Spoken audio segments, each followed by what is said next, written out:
Ma Mission TV, le miroir du monde. Tout simplement, j'étais mal compris. Certains collègues de l'IDPS que je respecte bien parce que ce sont mes collègues, on a offensé Bango Awate, comprendre ma bé, s'en prendre Panangaï. Le peuple du Congo, c'est vrai que le peuple du Congo a la patience, mais ils ont rendu ma bé ce que le peuple du Congo a siliki. Quand on a mis ma camboya qui boxer dans l'Assemblée nationale, ce que mon peuple du Congo a télémi, trop c'est trop, tolembi. Donc, tolembi, le peuple du Congo a télémaka pour na koloba boyete. D'abord, permettez-moi le lobby honorable à dire pour bazoa qui problème na fait gouverneur Mbadou, neko journaliste. Ba kontina biso ya mboka oyo, même ceux qui bazo sala mabe, même ceux qui me gestion ezali bazo ko kamba malamu te bisika ba tieye, ba lingaka te biso balobeli ya peuple. To ebisa bango bongo te ndengo zo tambola ezali ndengo wana te. Parce que un sage tawi omoni mboka ezopela ozongi wana eloko nini okosala ezali kozwa mai po oboma moto wana mais biloko nyonso wana ezoko créer déjà ba climat de tension oya malé parce que déjà ba climat de tension eza déjà na province ya makasi ndeko na kosa yote kende na Congo central basalenga chipori bakanisi le nazo kende basalenga chipori nazo ebisa yo basalenga chipori soko kena na nina ba fleuve kuna ba ebisika ke no tozo zela il faut to salo ba cérémonie poto ba sayo susu nini ba bisimbi ba compagnie bisiko zokende et oyo mukonza mboka Félix Antoine Tshisekedi Tshilombo azo bunda na pona ndenge nini ko sala kimia ministre de l'intérieur azo créer ba tension ba foyer de tension na Congo central ya ko boyokaki honorable Poba atomboki na assemblée parce que na zwaki ordre na ba centre ya Congo central na ba bisimbi nyonso ba yeko kanga vice-gouverneur en flagrant délit na maison officielle s'il vous plaît ya province oyo province à Tonga pona ko yambaka bapaya balali sawana secrétaire particulier ya gouverneur atuma tubwana o babengi mama Mimi vice-gouverneur aki kokotela ikuna baki ko kangaye mutakala tika tolo ba vérité mutakala donc obiso to benga mobimba to comprendre te pendant que plénière va convoquer plénière dans Congo central pour bas statuer pour qu'il rappelle si va lever ba immunité y en a gouverneur pour bas moyen ba sambisayi problème est côté déséquilibre côté la province moyen sous etambola ezalité tozo ko la bisonyo so mutu moi province ezo tambola te yo yebi na lupoto balobaka nil n'est indispensable est-ce que vraiment pour province etambola il faut qu'à toi à la wana 9 jeunes garçons avec une petite fillette je pense de 16 ans ou 14 ans si je ne m'abuse pas Basali Bosoto parce que déjà bah conduit à province parce que le gouverneur a représenté chef de l'état dans la province bah là qui c'est déjà exemple oyo il faut balanda na yo qui voit ya ancêtre na Congo central parce que tout musu batambulaka okomona même soso ateli boyo omoni mutu ateli mazo seka soso azoka makambo soso azoloba na yo qui voit ya ancêtre et pesinga message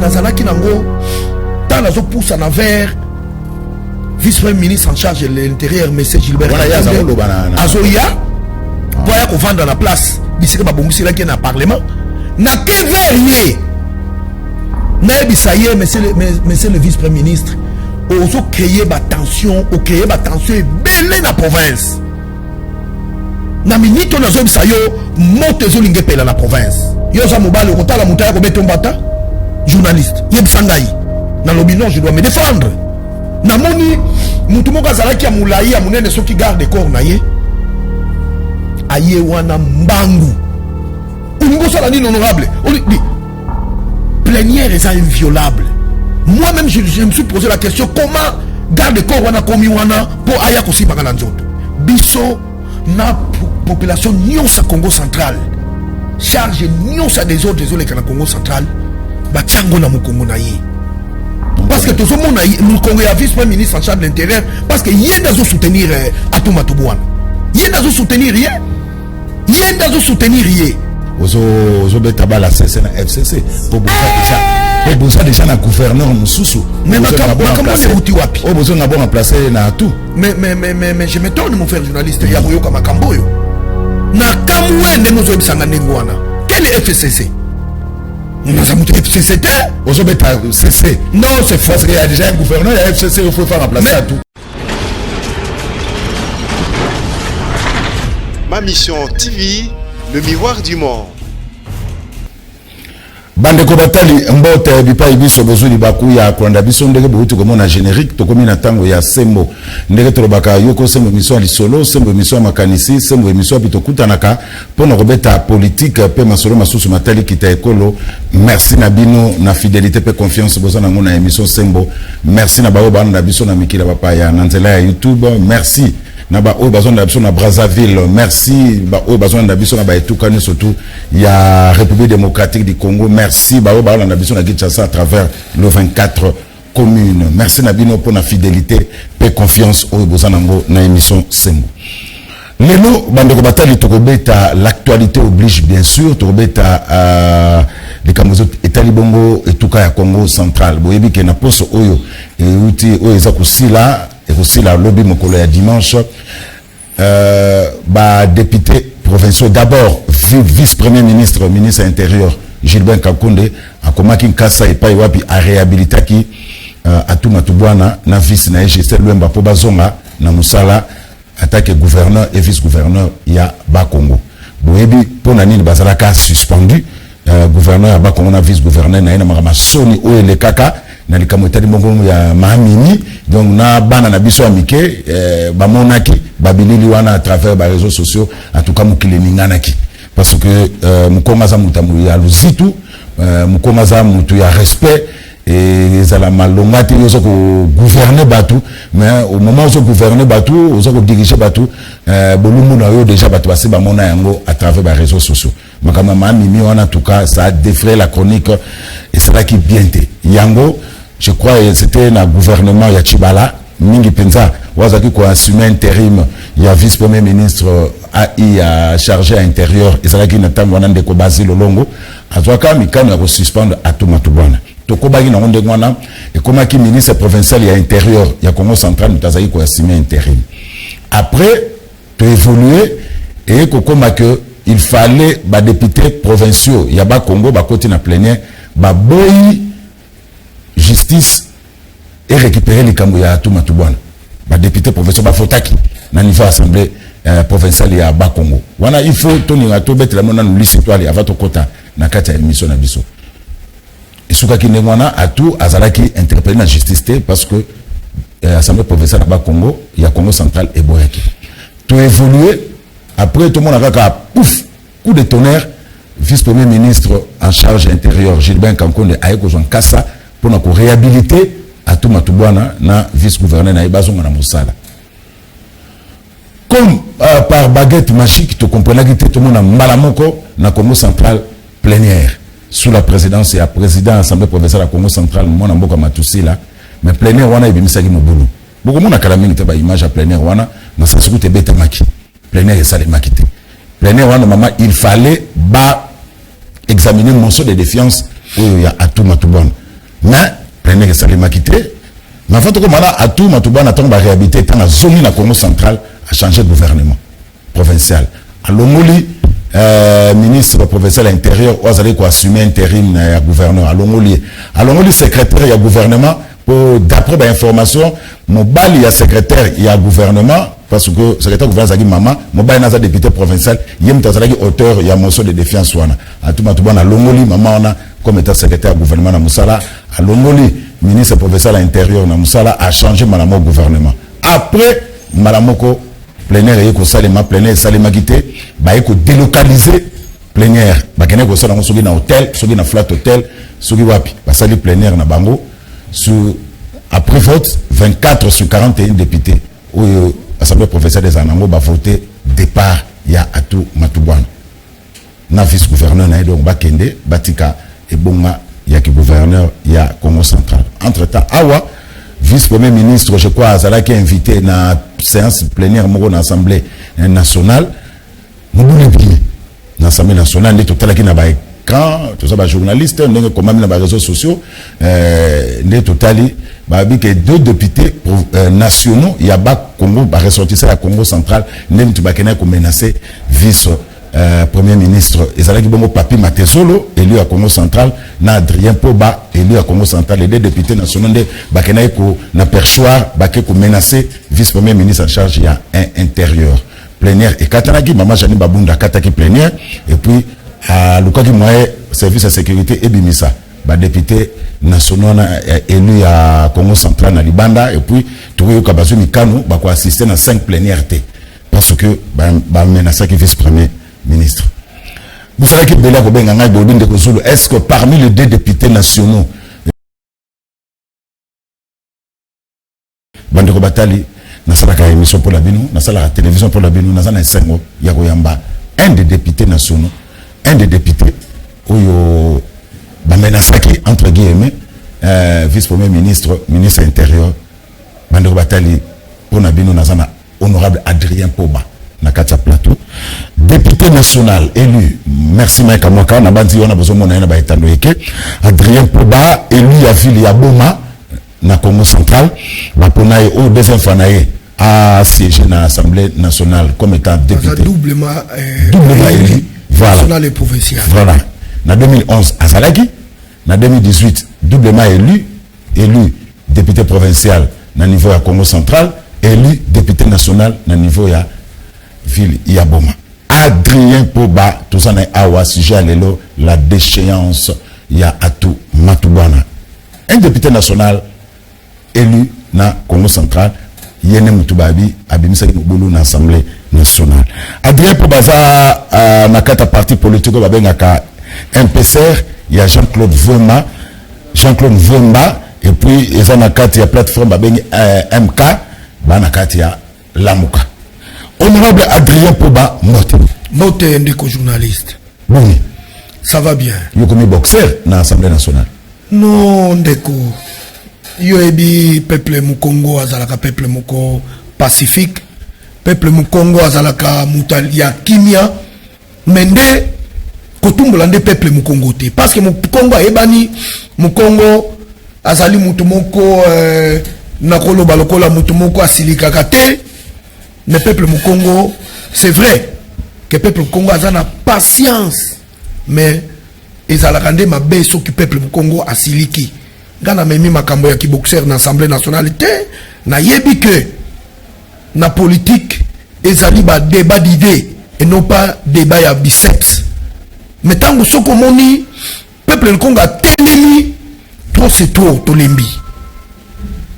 Donc tolembi nde omoni peuple ne Congo a télémaka pour na koloba boyete. C'est tout simplement ça ndeko journaliste. Adrien Poba, tu n'es pas ton premier coup. Yukaka problème na le feu gouverneur ya Congo central o Atikabiso Mbadou, tu as eu des problèmes. Adrien Poba n'est pas son premier coup.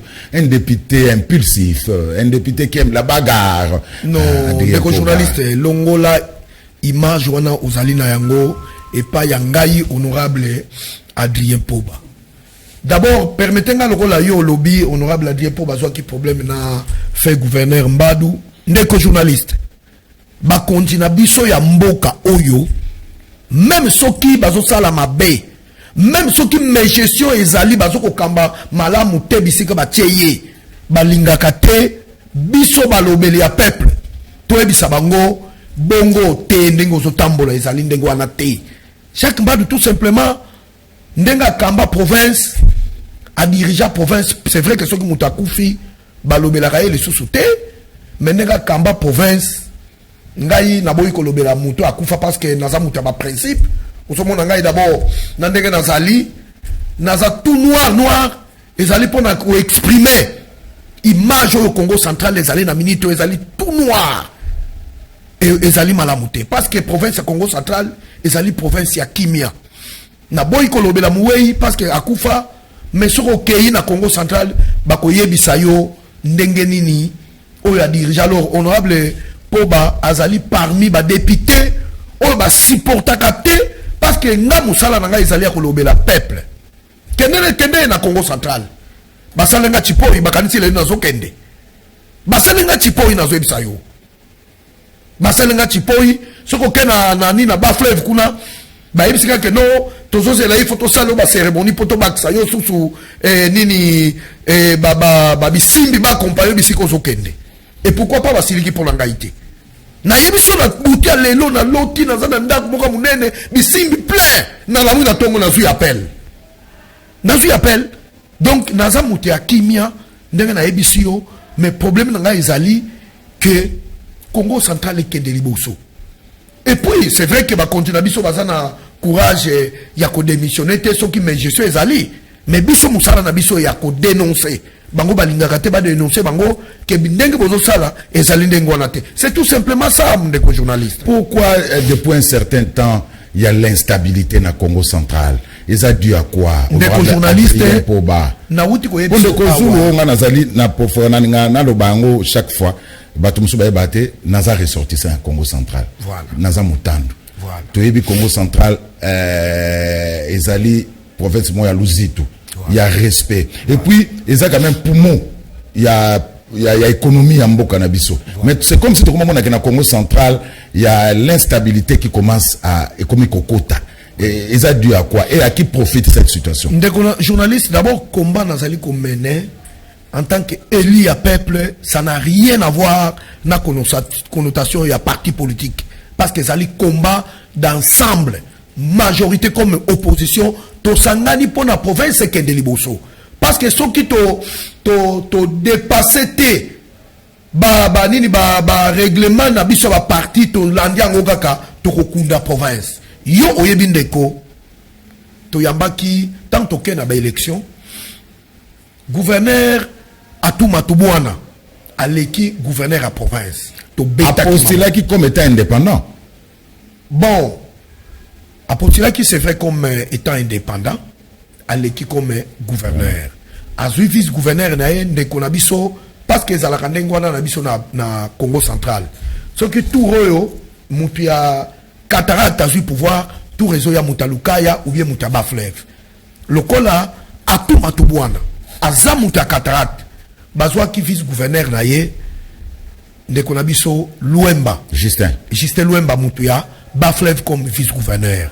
En tout cas to beta ki maboko to accompagner ki bango ndengo zoko lobawa ke honorable ye azalaka muta ya azalaka impulsif même tanga na kufeli oncle nanga parmi bato bandi ko consoler ngai non nazana souvenir ya makasi et pas ya gouverneur Atuma Tubwana parce que azeli ndeko nanga tanga na kufeli ayaki ko embrasser nga vraiment c'est parmi bato bazali ko consoler ngai tozo ko tambola malamu problème ezalité ndeko journaliste to surtout ki bachebu soto bisika bavandi ndenge biso lobaka na munoko na biso oya bansetre na biso balobaka vana undi la va uneni na c'est-à-dire bisika ozoliela ozosumbela wana lisusu bachelo biloko lia biloko yo sumbeli bisika basali biloko c'est très grave baye ko kanga vice gouverneur en flagrant délit na maison officielle s'il vous plaît ya province oyo province atonga pona ko yambaka bapaya balali sawana secrétaire particulier ya gouverneur Atuma Tubwana o babengi mama Mimi vice gouverneur aki ko kotela ikuna baki ko kangaye mutakala tika tolo ba vérité mutakala donc o biso to benga mobimba sango ebimi libanda biloko ebimaka libanda te ebimi une autorité oyo azoko kamba province à partir à kuna déjà tant ba kangi vice gouverneur abandi ko crier gouverneur kamuta salinga boye attention etelemi bantene etelemi ba kangi ndeko na biso procureur ya cour de cassation à niveau à Kinshasa a bengisi a rappelé bango déjà dans rapport ya procureur balobi gouverneur Atuma Tubwana ndeko na ngai pe ya Congo central on azali na un problème particulier te balobi azali commanditaire langanga ndeko journaliste nazo inventé eloko mokote balobi azali commanditaire ya eloko yeli vice gouverneur ndeko journaliste utuko lubawa ozamuti ya Congo central oyebi quand bien même mukoloyo parce que nazalaka te ba collègue ba yambaka bango et pas ya vice-premier ministre en charge de l'intérieur bazo koyebisa ye que biso na Congo central tozalaka na ba principe oyo ezoko pesa respect na province. Jamais autorité bulumbu na ko bima libanda. Malgré ya répondre que ngai nazana d'après ndenge information la pesa ngai ebisi bango que non ya zo mona makambo na ba principe na biso Congo central était lui yé azotala musala oyo azosala. Bulumbu ni monani aye awa na mboka Kinshasa to comprendre te pendant que plénière ba convoquer plénière na Congo central pour ba statuer pour que rapesi ba lever ba humilité yana ya gouverneur pour ba zo moyen ba sambisa ye to comprendre te vice-premier ministre en charge de l'intérieur a sali note a zongisi. Mais avant tout comme on candidat ya vice-premier ministre en charge de l'intérieur, mais les députés provinciaux ya Congo central bazalaka na plénière na tawana ba boyaka ko livrer à tout la justice. Mais yango na zolobela mais gouverneur a gagné au salani na Congo central parce que zalaka na Kinshasa wa pour na ni vice-premier ministre en charge de l'intérieur a zongisa ya ke na province parce que corruption et salema quand de konanga na c'est grave. D'ailleurs au moment où je vous parle ba député bazala na 6 mois impayés. Bon yo yo ba tumuso bazala ka faible liboso anzala ba kokaka nzala te bazala ki corrompu 6 mois s'il vous plaît bazo futa matenti lelo ba député ya Congo central provinciaux oui bazo futa matin 6 mois alors devant nzala ba cédé ezalo ko ba lio ba liete azala libulu ba nyoko ba neni ba lio donc nzala wana buwa ki musuni mais baba ndiko wele lango. C'était comme ça, corruption et kakakuna grave. Et même si on a résultat, moyen va livrer sous gouverneur à tout point au Samba, les alités. Yangonde, tant que conscience, il y a des députés zongi. Province, parce que même Mikolut Koleka, bah recette, il y a malama et sala na province.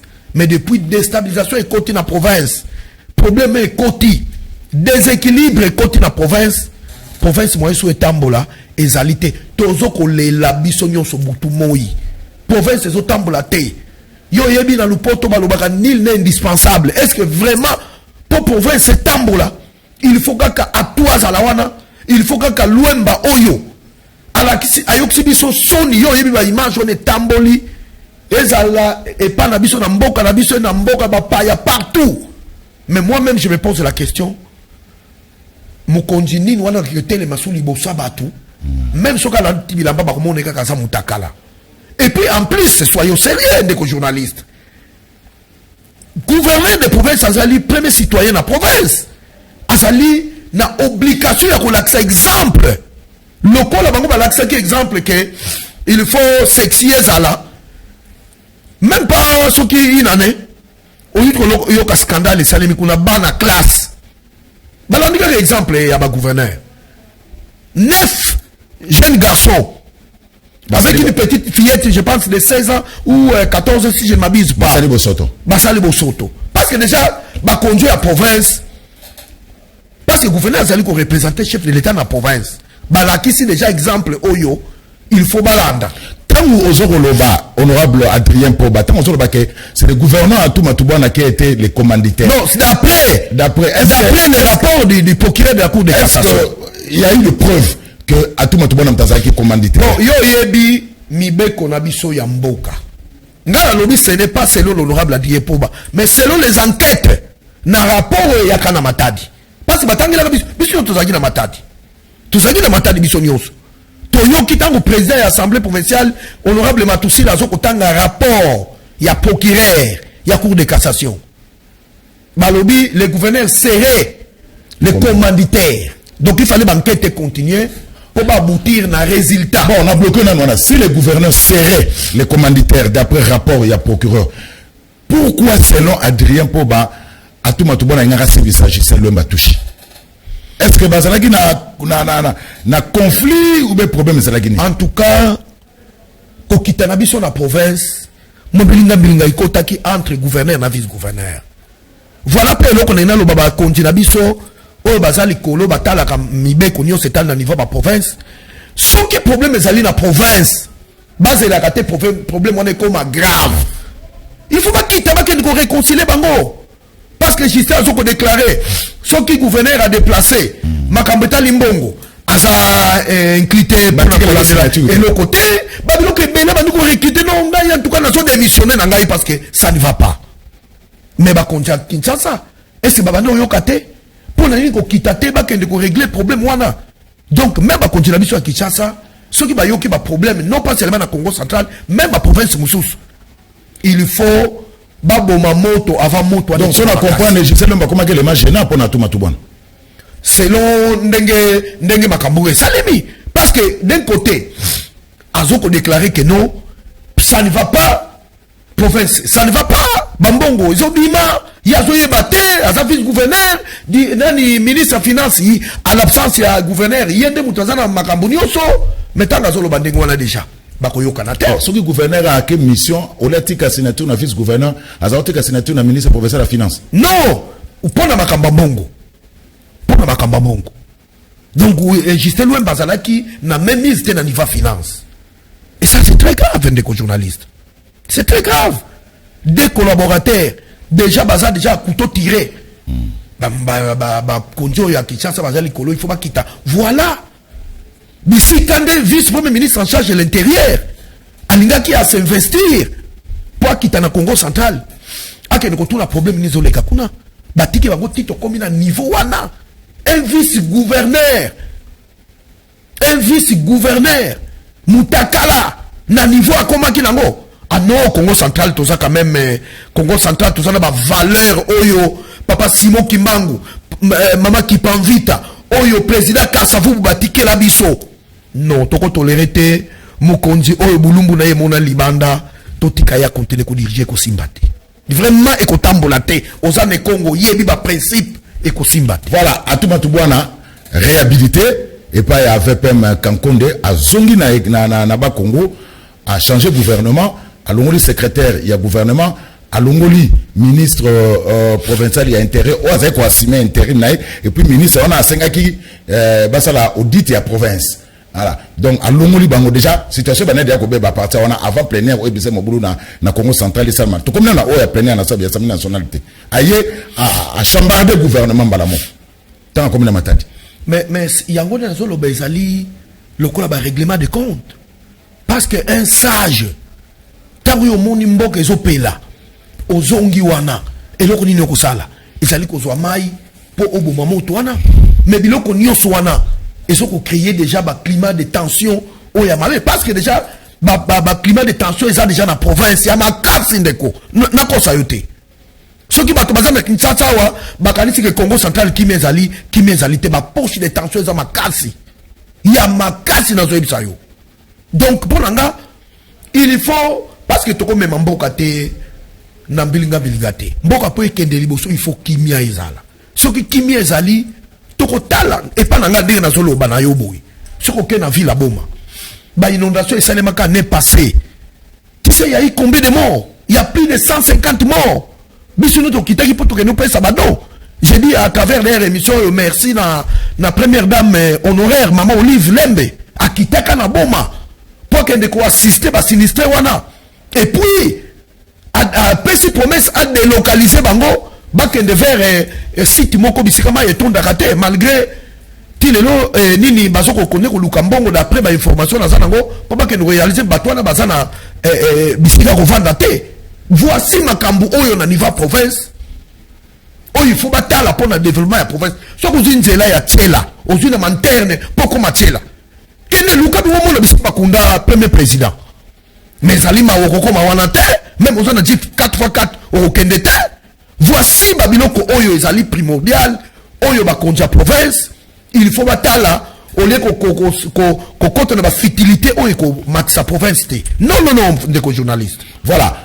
Nous avons appelé à téléspectateurs que le Nassem Wapoko Aleloto a mis honorable Adrien Pogba, député national élu, il y a ville, il y a Boma, na etuka ya Congo au central. Adrien Poba yeyo oyo bo réclama ki na lukaye na zuye yeyo to na plateau po baba ke ye na papi matezolo mutu babetaki vice premier ministre Gilbert Kankonde to comme na point wana to eba qu'est-ce qui s'est passé na plénière ya assemblée nationale to so la likametali bongo déchéance ya gouverneur Atubwana. Est-ce qu'il y a instabilité maintenant na Congo central à qui profite cette situation? Tout ce bêta tout na tout na Adrien Poba. Alors, plénière au ebimisi atu azongi.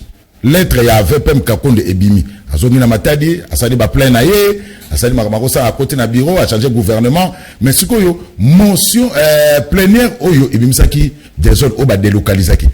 Nini balinga basolo na plénière wana maika moka tshela biso pe l'état tozolo ba tshela biso ba image à plénière wana bimisa mo bulu o masa se betaki na niveau ya Congo central. Alors honorable plénière wana ezalaki po na nini ndeko journaliste yo yebi parmi ma moyen o ezopé sa député soit provincial ou national pouvoir na ye entre autres ezali contrôle parlementaire.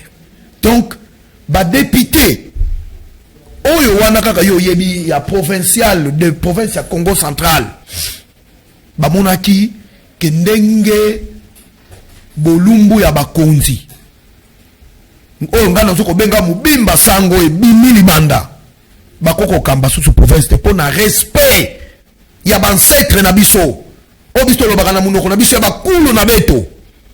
Et yo ksami soni balobi député moko c'est l'honorable André Masumbu Baya. Oyo azalaki collègue nanga député national na 2011 a initié motion de défiance. Motion de défiance contre gouverneur Atumatubwa. Ezalaki motion moko ezalaki na ngelo ka karaté ba bomba ki kaka po ba betam. Motion ezalaki déjà na assemblée. Mais le col ba plénière mais ngai moko na solo bana yo awa. Na déposé qui question orale avec débat contre le ministre de Petentik. Mais puis les lois au programme en côté. Mais déjà ils ont déjà un bureau. Et ça les makandengwana. Sauf que si on compte ici, il faut là bureau à programme en go. Na côté qui? Et ça les moyens où les députés il faut ça où ils au pouvoir tout contrôler. Et ça les prérogative na biso ya ba député. Na honorable Poba. Na côté qui motion et question orale avec débat contre le ministre de Petentik. Oui, Zali, problème, il y a des primes. Au fait, l'entreprise Union sur Zali de toutes télécommunications, ils ont en place. Moussala, gouvernement appelle ça dans le ministère Nyonso. Privilège. De telle sorte que ceux qui va kangi, moi, faut de moko boye ba ke ba kangi ba saisir ngo ba toana ba futi mbongo, bazana droit ya prime.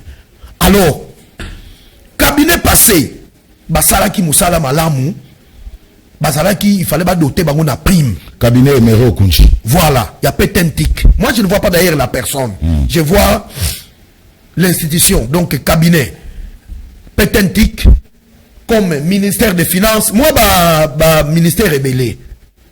Tant mbongo ne kouei, tout justement bango pe basalaki na remise et reprise na sortie. Alors, Mbongwana, c'est vrai qu'elles allaient s'y jeter. Maintenant, on peut sur exemple. Par exemple, quand on fait la parenthèse, oui, oui. Rapidement. Mbongwana, ils allaient qui Mbongo, destiné, na ba membre de cabinet, ou sortant, na ministre, na vice-ministre, na ye. Parce que, bah, même ailleurs, mais qui banquette, nanga.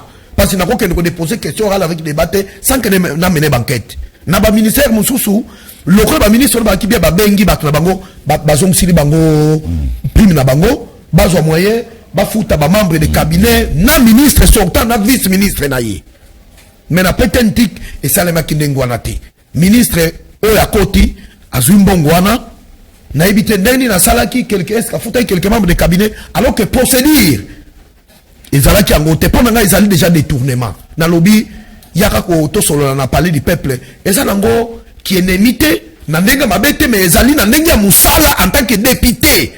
Parce que le lobby parmi ma prérogative na biso ezali ko contrôler. Na déposer question orale avec débat, na assemblée oyo tilelo. Na zo c'est là-bas programmer question orale avec débat wana. Voilà. Ndenge moko pe na niveau matadi. Donc on ezali qui entre parenthèses, faut na expliquer yo. Ndenge moko pe na matadi. André Masumbu Baya, l'honorable André Masumbu Baya, mon grand frère, a déposé motion na ye.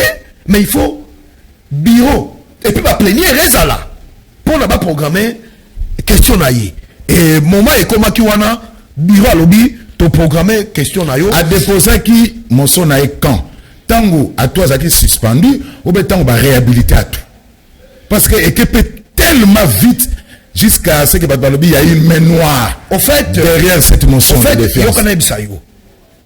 Tango va remettre à tout na maboko ya assemblée provinciale Wanande a déposé la qui est et puis tango va réhabiliter à renouveler l'angolissus à renouveler la qui angolissus c'est légal mon frère journaliste à renouveler l'ango voici donc il y a un moment qui va député va programmer plénière wana. C'est vrai que Moboulou et Bimaki na kati assemblée mais c'est normal parce que même les lois n'ont communiqué ba plénière na bango nyoso ba ko sala ngo na bisika ba sala la raté parce que insécurité et puis ba panzi biloko bisika ka wana ba kende ko s'il continuer plénière kuna ba ko siéger en attendant ba bongisa assemblée provinciale. Est-ce que à toi ça là qui na salle? Bon là je dois poser la question au président de l'assemblée provinciale. Bon massage sur le bétail pour nani. Oui, les autres douaniers ont salement pour calmer ma tension. Il y a un moment où qui va coup de fait l'icolo parce que c'était trop. C'était trop dans le saillot. C'était trop. Est-ce que c'est permis d'après les règlements d'ordre intérieur, le président de l'Assemblée provinciale peut délocaliser une plénière qui est dans un hôtel? Mais moi je me rappelle série il y a mon grand frère Obé Minaku tant que ça là qui en 2011. Nakati a hémicycle Tossier Jacques. Tout ça la plénière, je me rappelle. C'était une motion de défiance contre le vice-premier ministre en charge, le vice-premier ministre, ministre de la Défense. Une motion qui a été déposée par l'honorable Fabrice Poela, mon collègue. Plénière et salle manque de tout ça la plénière.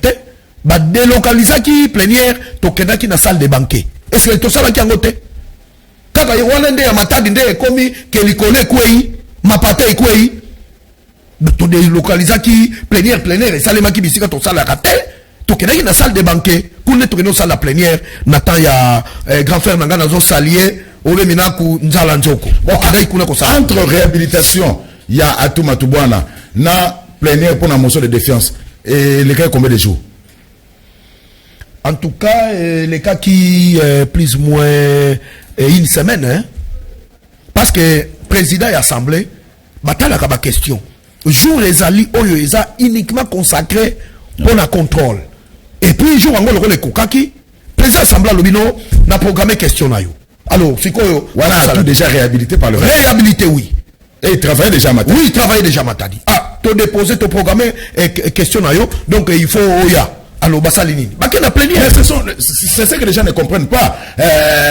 Revirement à la députée professeur Congo Central. Bilemo Boboyaki, à toi qui est la justice. Non, Bilemo Boboyaki, motion de défiance. Nalobaki. Tu vas comprendre. Non. Bah, député, bah, moni province et Koufi. Province et Koufi. Désordre et contre province et comme il y a ma poche de tension partout de gauche à droite. Bah député conscience oyo bazala qui corrompu la fois passée par lobby conscience zongi tikato sauver province na biso. C'est tout simplement ça. Tikato sauver province. Ndeko journaliste. Yo ndengo zawana na valeur ya Kimukongo. Otambuli mutakala ba Kongo bakoloba ozasu ndeko la bango te parce que ezali kilitire na biso te. Mukongo c'est nom de respect. Mukongo mito saka jamais Mukongo mukonja telemi likolo pona ngatu na walumo na kutu meme ngai donc il a telemi batu na peso exemple awa si le plan ya moral yebisa ngai gouverneur ayoki ke no bana moko basali bo soto bana ba mineur ou bien bakangi bango moral ni na repesa bango pendant que ye moko akoyi na mbeba wana non ndeko journaliste et puis ndeko journaliste tozonga na nosima nazo sana publicité mutu te parce que ngai na pesera toujours ba exemple ya makambo eleka nazo zongisa yo mandat passé nazo lobela président honoraire monsieur Kabila avec un ministre oyo a salaki masturbation na cabinet de travail vice-ministre Apetentik. Oui.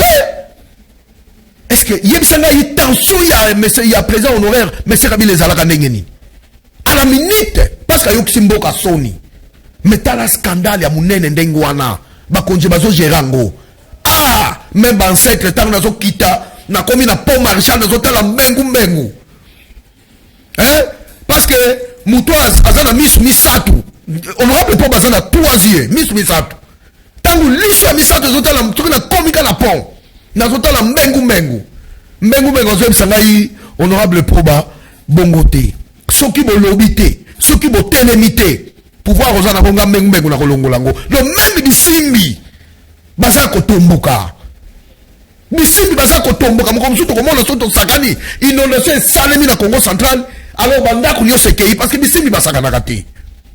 C'est la force de Congo depuis l'époque coloniale.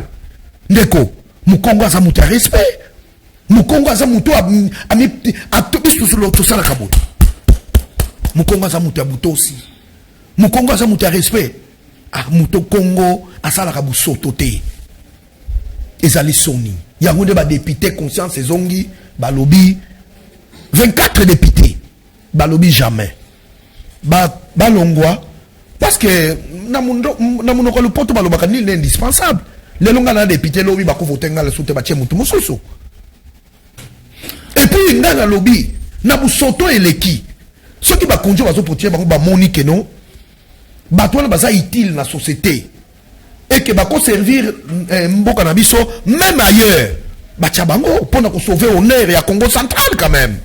Alors nous avons rappelé toujours nos téléspectateurs que tous en a émission Sembo les loto yambi honorable Adrien Poba élu député national élu Yavilia Boma l'homme du peuple na etuka ya Congo central ouvrier du peuple les camarades de séance à gouverneur Atuma Tubwana M Congo 100%. Alors voilà. Sikoyo nini lekaki na assemblée plénière na plénière ya assemblée nationale Adrien Poba okomi lisusu na zongeli okomi lisusu bo monique baba ko sa boxer ko chatembe non ndeko o attaquer vice premier ministre Gilbert Kakonde yona Papi Matezolo Mike Amora to so ba image ya l'illustration ya désordre na assemblée nationale tokei ndeko journaliste et loko mo na zo bisayo d'abord nazana respect ya ba collègue nanga ba député nyonso na niveau assemblée nationale nazana respect makase pa na bango nazana respect na ba membre ya bureau na biso ya assemblée nationale ndeko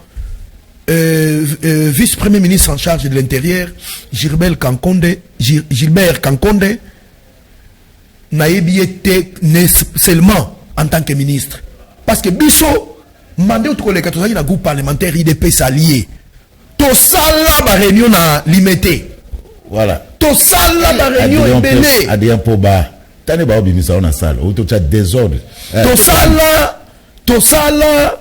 sala ndeko journaliste ba réunion belé pona koloba non na makambo to bandeko monaka ya mabe ya mboka uyu sikoyo problème ezali nini ndeko journaliste na pona zo kamwa combat auto mena na lisanga oyo ya opposition to sangana biso to sali forces acquises au changement ndeko Gilbert Kankonde abosani yango lui combattant de l'IDPS na siège kuna to bando kutana kuna biso nyonso to tambola ba boulevard ba marche belé awa kini na mboka Kinshasa ndeko journaliste oyo salemi na Congo central soki Gilbert Kankonde azalaki il n'était pas aux affaires yo kanisi tout à la tranquille il est à la grave dans ndenge biso bando lobaka impunité mais c'est Kabila zo exagéré il est à la grave ndeko journaliste Lelo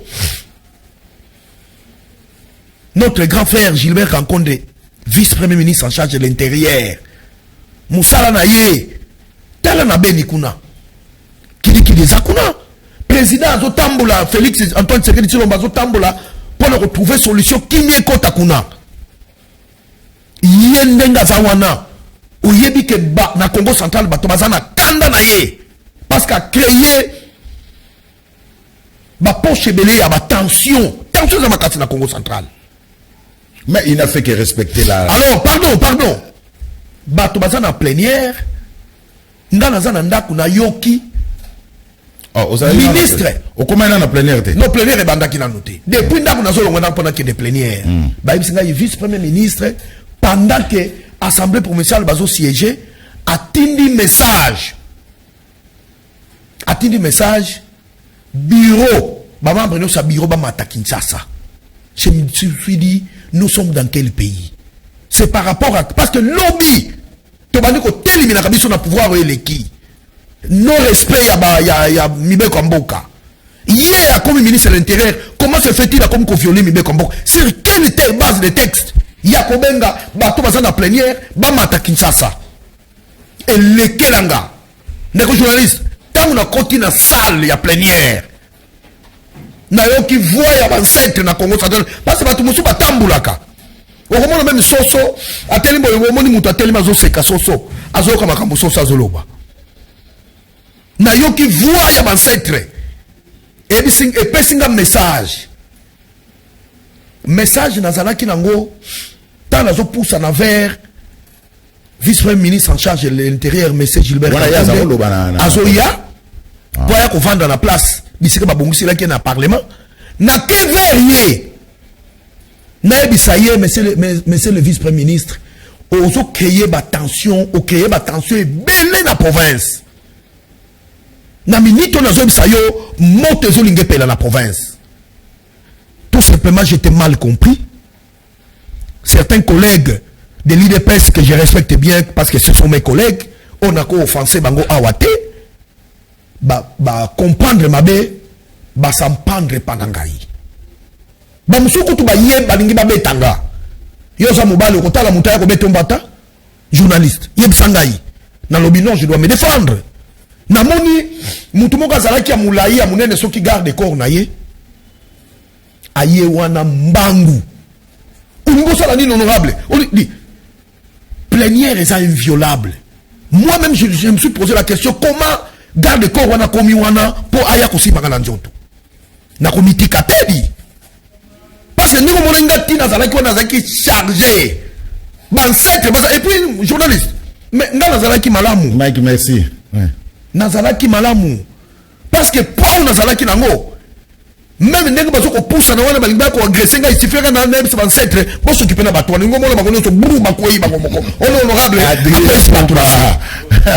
mais je suis un homme de principe ndeko journaliste donc ngo mona kaka wana na salika si moko na sala ngo mona bakono so buru balali honorable akoense bato na se maîtriser j'étais chargé qui au mona ki wana bato balobi honorable sotaki na yebi ko tuteke na sotaki parce que oyo biso to benga ka pevi ya ba ancêtre o ba bisimbi wana baba no tambusanga tout simplement message yango nazalaki na ke no yebisa monsieur Gilbert Kankonde acha kimia na province parce que bato balingi lisusu atute bato balingi susu luemba te bato wana basaka te ke soki bango bazate province o kende liboso te na uti le bango awa na lupoto ba na munoko lupoto ba lobi nil indispensable et c'est bango so baza na province te bato mususu et puis biso toza na problème na bango te baza bande ko na biso to ko sepela après mandat wana bato mona bango pe baza quelque part bazo sala baza pe bien na vie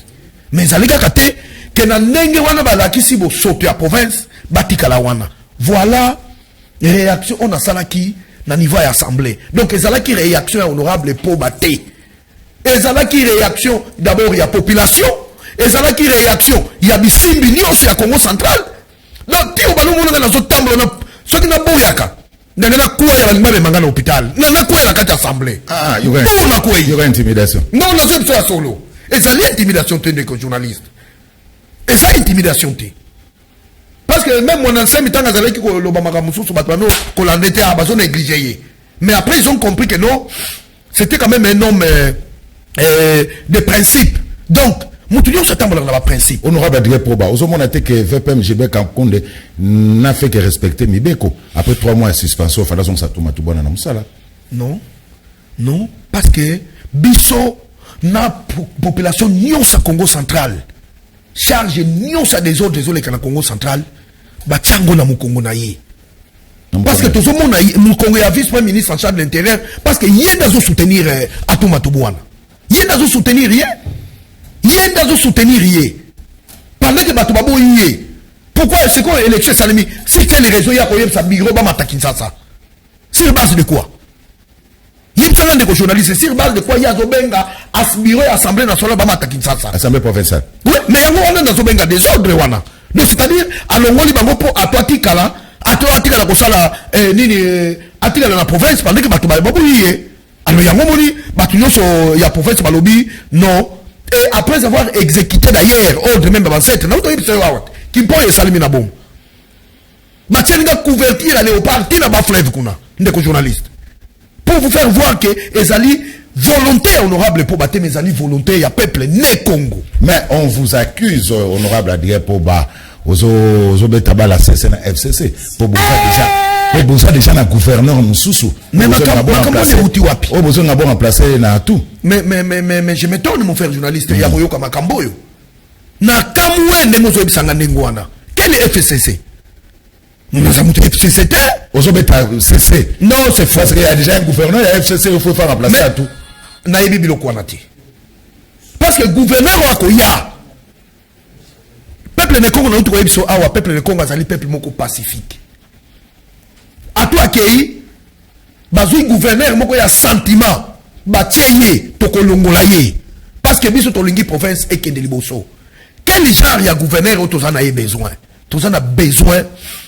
Tozo a gouverneur ou azali rassembleur ou azali kosangisa ou biso tobenga kama kukuma tatu biso nyonso autour d'une marmite tolingité par sentiment gouverneur moka uti wapi et puis na uti koyebisa yo awa soki gouverneur abimi cataracte soit lukaya baflef il fa bimisa tike na ye vice gouverneur si le gouverneur abimi na baflef c'est-à-dire le ya kata il faut bien sa vice gouverneur mais ba gouverneur voilà ba pour na paix il faut pas dire ma bango pe na ba territoire na bango parce que pas dans la bas fleuve ce qui par exemple il faut que soit gouverneur et que bazou mutumoko oyo population a lingité les mêmes ancêtres les lo bazo benga ba honorable allez ba batterie à marche gouverneur on a oumelati voilà pourquoi ndengo bazo peso ba information que non, tous na CC, c'est archi faux. Tous là, à tous ceux qui à Longwe, tous là bas oyo, baza prêt pour postuler, ba déposer ba candidat, ba momo ba député, ba pour na gouverneur oyo, à correspondre na volonté. Il y a peuple. Non, tu vois ça yo awat. Soto kangami kaka, que non, l'honorable Poba, il est de tel parti, ba sentiment on a parti, ça ne résout pas les problèmes. Maintenant, à tout est déchu. Oui, il est déchu. Mais non, il y a Zawana. À ce continuer qu'on bâtit sa tension. Même si on a l'équipe à la télévision, à lobby, qu'il est toujours gouverneur. Oui, n'est pas Yebisinga. Naza na preuve, mais ba Yebisinga n'engwana. Population zotale la ye. Na Yebiso, gouverneur à toi au Tambola, te na province, à Québec fleuve, à Keboma, et qu'au Simbate. Autorité des actes aussi là. Et c'est là que dans la Zoloba, il faut. Décision wana o ezwami na niveau assemblée balongoli ba exécuter yango des populations zozela parce que et puis ndeko journaliste et nous comme na zoloba ndeko na ngai grand frère na ngai monsieur Gilbert Kankonde alors vice-premier ministre en charge de l'intérieur il faut ça la malamu parce que tant que ça la malamu te na zo exposé président de la République te na yebiso awa biso na tant que ça il faut ça qu'ils ont changement. Mais combien de marches tout ça dans ton bousquila makasi? Il faut l'être exemple. Ndenge père son âme artiste musicien Madilou système balolo barakeo o luka poto ango yango yo luka kasko yibate. Le vice-premier ministre luka sala na pouvoir non? Le lois a vice-premier ministre en charge de l'intérieur. Mais il faut corriger ba erreur o ya passé. Il faut qu'il y a quoi sur la beba wanate parce que ça les soni a sont exposé président de la République. On va dire pour tout na souka, besoin na terre na ba conflit na ba querelle yo. Les autres ont ça tout cas Congo central sima. Mais oui, voilà pourquoi biso to lobby ba exécuter volonté à ba député provinciaux à Congo central comme ça Mikolesio ba organiser ba élection ba gouverneur mususu na vice gouverneur mususu ba vanda pour na to continuer ko marcher parce que misa les a belé à kosala to ko entretenir kaka te climat oyo ezoko le kasiko ndengo zolo ba wana climat moko ya pamba oyo to moni clair biso moko na misu na uto peso exemple awa vice ministre ya petentik a sali masturbation na bureau na ye le président honoraire a lobby de ministre de Raki maka parce que nga kanga ina ngabwa ka ina selemba na makal. Voilà autorité biso oyo tolingi autozozela na Congo central réaction ngo wana alors tant que les députés va décider il faut pas exécuter Ya ko biso zozela. Honorable, mami maza. Mais yango ngana zo kamwa bazongisi vice-premier ministre en charge de l'intérieur a signé retour à tout matubwana. Mais il fallait pas bien que ça peut mami zonga na ye. Mami mi fallait zonga na ye parce que bazo tourner film ya porno to ba rotala na ba vidéo na banda kuna biso. Tu vois na vandi na bana ba tsango bana bazo tala papa il a bien fait muto na sala malamu. Oui, je dis journaliste. Mami mi zonga il fallait zonga ye peto bano zele na matadi zonga na matadi comme ça tanga zonga. Bisino to beta maboko mami mi aye. Allez, beaucoup de gens qui ont fait des porno parce que dans ma famille, ils ont une éducation, ils ont fait ça, ils ont besoin de faire des porno, Honorable M. Sili. Oui, pour la batu balandingai, bande konangai, oui, bande konangai, bana Kinshasa, bana Congo central, bana nyonso, mboka nyonso ya RDC. Oh, boyoka honorable Poba, l'homme qui cause avec les ancêtres, yeyo. Bozotala kutuna ndenge nazali ndenge nalati ezali tennis sacré donc soko moni bonaza ko yiluka eza blague te eza intimidation te parce que mutu nyonso akamuta ba principe to yambi vice premier ministre na assemblée pour na kota la question à est oyo mukonza mboka Félix Antoine Tshisekedi Tshilombo azobunda na pona ndenge nini kosala kimia ministre de l'intérieur azo créer ba tension ba foyer de tension na Congo central yango boyokaki honorable Poba a tomboki na assemblée parce que na zouaki ordre na basete ya Congo central na babisimbi nyonso. Donc souci na biso ezali kimia ekota na mboka pona tokende liboso parce que soki mbilinga ezali tokotambola malamu te tolingi mukonza mboka soki mabe ezali il faut à sanctionner parce que yango na bazobenga la lutte pona makambo etali état de droit il faut qu'on sanctionner na utu ko pesa exemple awa to monaka mandé utu ko leka nazo répéter parce que ezali exemple oyo ezolo na Congo central le président honoraire a benganaka ministre se masturber une simple masturbation mais oyo ezali film ya porno ndenge to monaka donc net porno sukaka wana bali kene ko buluka mutop kene ko buluka na stade donc ta mais toujours la mambo inave bapanga munu mungana kuvingila après émission yayi mukeka kala kubuombula parce que mukeka tubaka munu mukeka zonaka kubuombula yao yayi donc beno bikala mbote combat kene ko continuer munu kisala munu ya kufofila nkangwa munu donc soki babengi ngai yaka ko défendre peuple na za wana musala na ngai yango wana na za nango ko défendre ko contrôler ko voter mibe kwa mboka yango nde musala na ngabo sampande na honorable Poba te natondi bino kotonda. Merci honorable. Merci beaucoup. Et monsieur Silbande Obatali Touti Koyamba, honorable Adrien Poba, élu député national, élu ya ville ya Boma. Double brassard, donc et national et provincial. Merci. Na ville ya Boma, na ituka ya Congo central Bolandi, mokopo na ye, atuma tubwana, abosana, akozonga sous gouverneur ya Congo central, tena vice-gouverneur na ye, Justin Luamba po oyo basali, ezako yoki sa peuple Congo soni, peuple Congo za mutaluzitu, donc babosana province ya Congo central, soki seigneur organiser ba élection mususu, bakaida mususu, o baza capable bakozwa ngende wana. Merci honorable Adrien Poba, vous aurez qui ebele ya koloba kende kozulu lukai, ye wana bomoni na ba etando ike. Merci na équipe technique, na moni Couparbola mes condoléances Couparbola avec le Bapola Gilobi et salarié c'est la vie. Namoni Rodi Louadio, Freddy Takidi, Serge Makoso, Namoni Mike Amoka na réalisation, Gimputu le grand maestro, Joël Pembele, Mona Moke Maël Belé et puis Samson Ilunga, rediffuseur émission yo Lobby 11h et puis numéro Moussou samedi prochain, Boutique Armalam.